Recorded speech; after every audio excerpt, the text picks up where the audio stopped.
Hello friends and welcome to my channel एड्यूशा। स्वागत है आप सभी का फिर से एक बार इस चैनल पे। और कल जैसा कि आप सभी जानते हैं कि West Bengal civil service executive etcetera 2021 prelims का एग्ज़ाम कंडक्ट किया गया था और उसके बाद से ही बहुत सारे कैंडिडेट्स पूछ रहे हैं कि कट ऑफ क्या रह सकता है।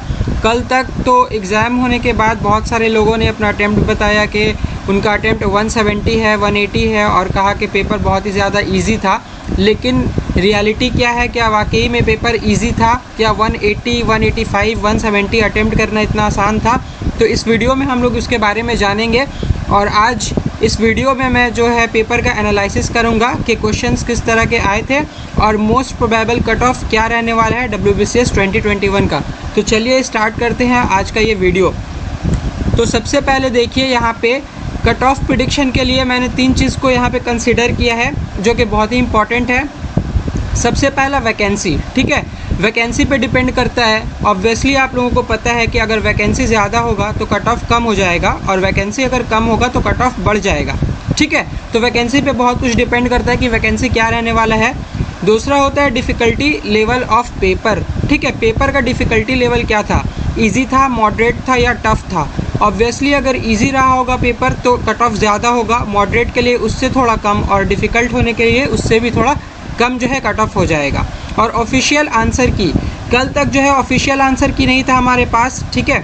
तो लोग जो है गूगल से या फिर अदर सोर्सेज से जो है अपना चेक कर रहे थे आंसर, लेकिन आज जो है ऑफिशियल वेबसाइट पे हम लोगों का आंसर की आ गया है। तो उससे क्या इफ़ेक्ट पड़ेगा उसको भी यहाँ पे मैं डिस्क्राइब करूँगा।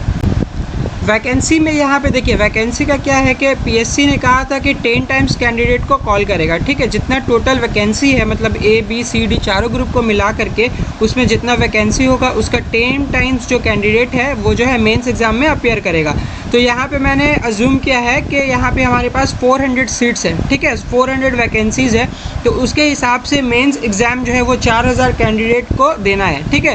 तो यहाँ पे जो मैं कट ऑफ बताने वाला हूँ वो ऑलमोस्ट इसी पैरामीटर पे बेस्ड है। देखिए पेपर की अगर बात करते हैं हम लोग, तो पेपर में जो सेफ़ स्कोर क्या हो सकता है, ठीक है, मतलब कितना अटैम्प्ट करना, अटैम्प्ट नहीं बल्कि स्कोर कितना अगर किया जाए तो उसको हम लोग गुड स्कोर बोल सकते हैं, ठीक है। सेफ़ स्कोर किसको हम लोग बोल सकते हैं? तो इंग्लिश में आप लोग देख सकते हैं, इंग्लिश में क्वेश्चन जो है बहुत ज़्यादा आसान नहीं था, ठीक है, कुछ क्वेश्चन ट्रिकी था। तो इसलिए यहाँ पे जो है ईज़िली जो किया जा सकता था वो ऑलमोस्ट 14 मार्क्स का जो यहाँ पे था वो इजीली इंग्लिश में किया जा सकता था। तो इंग्लिश में जो है 14 मार्क्स गुड है। उसके बाद INM और हिस्ट्री को मिला करके अगर हम देखेंगे तो INM और हिस्ट्री से जो है बहुत ज़्यादा टफ क्वेश्चंस नहीं पूछे गए थे, कुछ ट्रिकी थे। यहाँ पे 42 मार्क्स तो आराम से गेन किया जा सकता था, ठीक है। तो INM और हिस्ट्री में जो है 42 मार्क्स इज़ गुड। उसके बाद ज्योग्राफ़ी में, तो ज्योग्राफ़ी में भी कुछ क्वेश्चंस जो है बहुत अननोन थे और कुछ ट्रिकी भी थे, ऑप्शंस थोड़े यहाँ वहाँ थे। तो उसके हिसाब से जो है 16 मार्क्स गुड इनफ। उसके बाद मैथ्स और GI, ठीक है, मैथ्स और GI में ज़्यादातर रीजनिंग का ही क्वेश्चन था, बल्कि सारे ही रीजनिंग का क्वेश्चन था।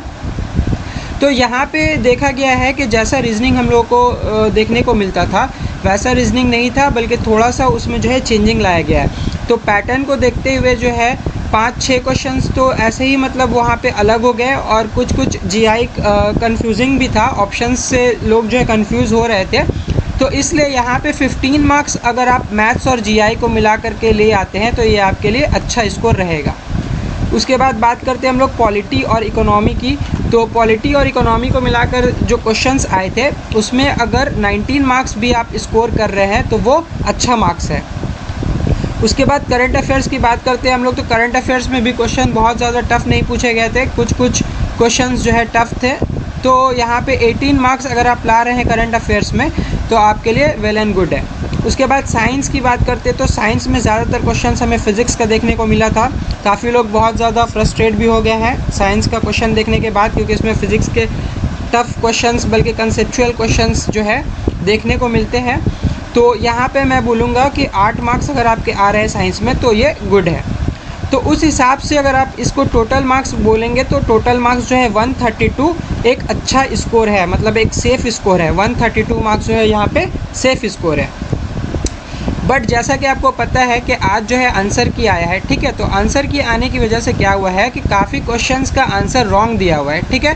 काफ़ी क्वेश्चंस का आंसर रॉन्ग दिया हुआ है, जैसे आर्टिकल 18 के बारे में रॉन्ग दिया हुआ है, यूनियन ऑफ स्टेट्स एक का आंसर होगा इंडिया का, तो उसको फेडरेशन किया हुआ है। इस तरह के कुछ कुछ क्वेश्चंस हैं जिनके आंसर गलत दिए हुए हैं। तो यहाँ पे हम लोग अज्यूम कर लेते हैं कि 9 आंसर्स जो है वो गलत दिए हुए हैं, ठीक है। अगर आंसर की में जो है 9 आंसर्स गलत दिए हुए हैं तो उसके हिसाब से क्या होगा, उसका नेगेटिव मार्किंग करने के बाद 9 + 3 12 मार्क्स, ठीक है। तो 12 मार्क्स आपका कम हो जा रहा है। ये जो आंसर की आया है इसमें जो डिस्क्रिपेंसीज़ है ये सभी के लिए एप्लीकेबल है। ये ऐसा नहीं है कि किसी का बढ़ गया किसी का घट गया, यहाँ पे सभी का घट गया जो अटेम्प्ट किए थे, ठीक है। तो उस हिसाब से जो है सबका मार्क्स कम हो गया। यहाँ पे हम लोग मान लेते हैं कि चलिए यहाँ पे 12 मार्क्स सबका कम हो गया, ठीक है। तो 132 जो है हम लोगों का सेफ़ स्कोर था, उसमें से अगर हम लोग 12 निकाल देते हैं तो 120 हमारे पास आ रहा है यहाँ पे। तो 120 क्या है कि इस ऑफिशियल की के हिसाब से अगर आपका मार्क्स 120 के करीब है, 120 है, तो समझ लीजिए कि वो सेफ़ स्कोर है, बहुत ही अच्छा स्कोर है, ठीक है। यहाँ पे मैं रेक्टिफिकेशन होने के बाद नहीं बात कर रहा हूँ, बल्कि अभी जो करंट ऑफिशियल आंसर की आया हुआ है उसके हिसाब से अगर 120 मार्क्स आपका आ रहा है तो 120 marks is well and good. उसके बाद हम लोग देख लेते हैं 2020 प्रीलिम्स का जो है कट ऑफ कितना हुआ था। तो यहाँ पे आप लोग देख सकते हैं कि यहाँ पे सीट जो था वैकेंसी वो 4690 थे, ठीक है। और साथ ही साथ इस पेपर का जो लेवल था वो थोड़ा इससे आसान था, ठीक है। तो इससे थोड़ा आसान था, तब वहाँ पे कट ऑफ कितना हुआ था, जनरल का 127 हुआ था, एससी का 113.667, एसटी का 98.3333, ओबीसी ए का 119 और ओबीसी बी का 122। तो यहाँ पे आप देख सकते हैं कि वैकेंसी जो मैंने अज्यूम किया है वो कम है और ये वाला वैकेंसी जो था इसमें ये ज़्यादा था, ठीक है। यानी 469 के अराउंड में वैकेंसीज़ था और क्वेश्चन का लेवल जो था वो थोड़ा आसान था। और 2021 का जो पेपर है वो आपका मॉडरेट टाइप का क्वेश्चन लेवल था, ठीक है। यहाँ पे जो है क्वेश्चंस इजी थे लेकिन उसके ऑप्शंस थोड़े जो है आपको ट्रिकी थे और कुछ कुछ क्वेश्चंस काफ़ी घुमा करके पूछे गए थे, कुछ नए पैटर्न भी देखने को मिले। तो इसलिए इस क्वेश्चन पेपर को 2021 के क्वेश्चन पेपर को हम लोग ईजी तो नहीं बोल सकते हैं बट मॉडरेट उसको बोल सकते हैं। तो उस हिसाब से जो है मैंने यहाँ पे प्रेडिक्शन किया है कि जनरल का जो है 118 से लेकर के 123 तक जो है वो सेफ़ स्कोर है, ओबीसी ए के लिए 112 से लेकर के 117, ओबीसी बी के लिए 115 से लेकर के 120, एससी के लिए 107 से लेकर के 112 और एसटी के लिए 95 से लेकर के 100। ये जो है सेफ़ स्कोर हो सकता है, कट ऑफ होने का चांसेस यही है, ठीक है। अगर आपका वैकेंसी बढ़ जाता है तो कट ऑफ हो सकता है कि थोड़ा और भी कम हो जाए, लेकिन बहुत ज़्यादा कम नहीं होने वाला है। और अगर रेक्टिफिकेशन होने के बाद आंसर की आया तो उसके बाद ये कट ऑफ जो है और भी बढ़ जाएगा, क्योंकि ये जो कट ऑफ है वो अभी के आंसर की को देखते हुए मैंने बनाया है, ठीक है। तो ये था आज का वीडियो, मिलते हैं अगले वीडियो में, तब तक के लिए bye bye, take care and do subscribe to my channel.